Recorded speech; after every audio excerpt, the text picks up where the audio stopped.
PFI നിരോധനത്തിന് ശേഷം അവരുടെ രാഷ്ട്രീയ പാർട്ടിയായ SDPIയെ കൂടി നിരോധിക്കുമോ? ഈ ഒരു ചോദ്യമാണ് ഇപ്പോൾ രാഷ്ട്രീയ വൃത്തങ്ങളിൽ ഉയർന്നു വരുന്നത്.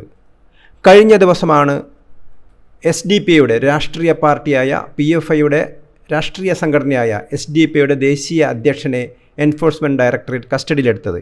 ഇപ്പോഴും അദ്ദേഹം EDയുടെ കസ്റ്റഡിയിലാണുള്ളത്. അദ്ദേഹത്തിന് നേരെ ചുമത്തിയ കുറ്റങ്ങൾ കോടിക്കണക്കിന് രൂപയുടെ കള്ളപ്പണ ഇടപാടുകളാണ്.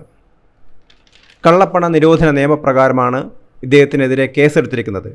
ഇദ്ദേഹത്തിൻ്റെ അറസ്റ്റിനെ തുടർന്ന് SDPIയുടെ പ്രധാന കേന്ദ്രങ്ങളിലൊക്കെ തന്നെ ED റെയ്ഡ് നടത്തിയിരുന്നു.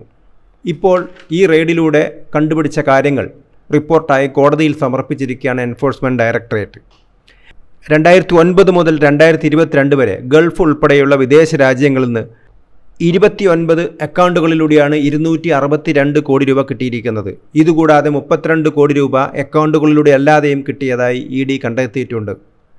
ഇതിനർത്ഥം വൻതോതിൽ പണം SDPIക്ക് ലഭിക്കുന്നു എന്ന് തന്നെയാണ്.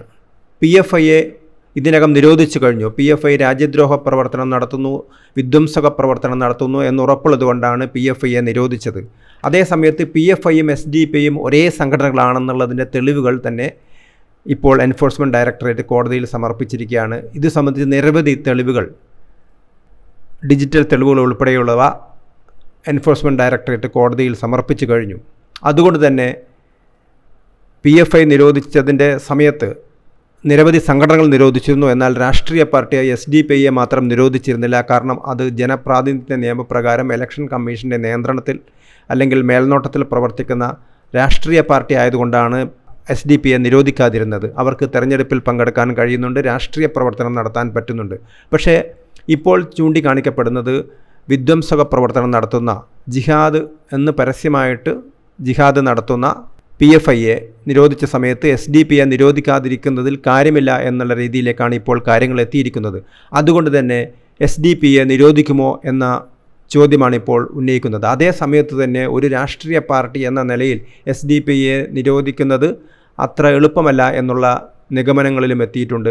എന്നാൽ ഇത് സംബന്ധിച്ച തെളിവുകൾ സംഘടിപ്പിക്കുകയാണ്. കാരണം ഒരു രാഷ്ട്രീയ പാർട്ടി നിരോധിക്കുന്ന സമയത്ത് അത് ഇലക്ഷൻ കമ്മീഷൻ അതിൻ്റെ അംഗീകാരം നിഷേധിക്കുകയാണെങ്കിൽ പോലും അല്ലെങ്കിൽ അംഗീകാരം വിലക്കുകയാണെങ്കിൽ പോലും അവർക്ക് കോടതിയെ സമീപിക്കാം. അതുകൊണ്ട് തന്നെ SDPIക്കെതിരെ ഉയർന്നിരിക്കുന്ന ആരോപണങ്ങൾ കോടതിയിൽ തെളിയിക്കുന്നതിനാവശ്യമായ തെളിവുകൾ സമാഹരിക്കുക കൂടിയാണ് ഇപ്പോൾ എൻഫോഴ്സ്മെൻറ്റ് ഡയറക്ടറേറ്റ് ഉൾപ്പെടെയുള്ള ഏജൻസികൾ ചെയ്യുന്നത്. ഇതിന് ശേഷം രാജ്യവിരുദ്ധ പ്രവർത്തനങ്ങൾ നടത്തിയതിന് അവർക്ക് നേരെയുള്ള മറ്റ് ഏജൻസികളുടെ നടപടികളും ഉണ്ടാകുമെന്നാണ് കരുതുന്നത്. ഏതായാലും അന്വേഷണം വളരെ ശക്തമായ രീതിയിൽ നടക്കുമെന്നാണ് എൻഫോഴ്സ്മെൻറ്റ് ഡയറക്ടറേറ്റ് അറിയിച്ചിരിക്കുന്നത്. അതുകൊണ്ട് തന്നെ രാഷ്ട്രീയ പാർട്ടി എന്ന നിലയിൽ SDPIയുടെ പ്രവർത്തനം തടയുമോ എന്ന ഒരു ചോദ്യമാണ് ഇപ്പോൾ ഉയരുന്നത്. കേരളത്തിൽ വലിയ രാഷ്ട്രീയ സ്വാധീനമാണ് SDPI നേടിയെടുത്തിരിക്കുന്നത്. പാലക്കാട് ഉപതെരഞ്ഞെടുപ്പിൽ പരസ്യമായി UDFനെയാണ് അവർ സഹായിച്ചിരുന്നത്. പാലക്കാട് ഉപതെരഞ്ഞെടുപ്പിൽ UDF സ്ഥാനാർത്ഥി ജയിക്കുന്നതിന് മുമ്പ് UDF ആഹ്ലാദ പ്രകടനം നടത്തുന്നതിന് മുമ്പ് തന്നെ SDPI ആഹ്ലാദ പ്രകടനം നടത്തിയിരുന്നു. തങ്ങളുടെ വോട്ട് കൊണ്ടാണ്, തങ്ങളുടെ പ്രവർത്തനം കൊണ്ടാണ് UDF ജയിച്ചതെന്ന് അവർ പരസ്യമായി വ്യക്തമാക്കുകയും ചെയ്തിരുന്നതാണ്. കേരളത്തിൽ പലപ്പോഴും ഇടതുപക്ഷ മുന്നണിയും UDFും SDPIയുമായിട്ട് രഹസ്യവും പരസ്യവുമായ ധാരണയുണ്ടാക്കിയിട്ടുണ്ട്. അതുകൊണ്ട് തന്നെ SDPIയുടെ നിരോധനം കേരളത്തിലുൾപ്പെടെയുള്ള സംസ്ഥാനങ്ങളിൽ രാഷ്ട്രീയമായ ചലനങ്ങളുണ്ടാക്കുമെന്ന് ഉറപ്പാണ്.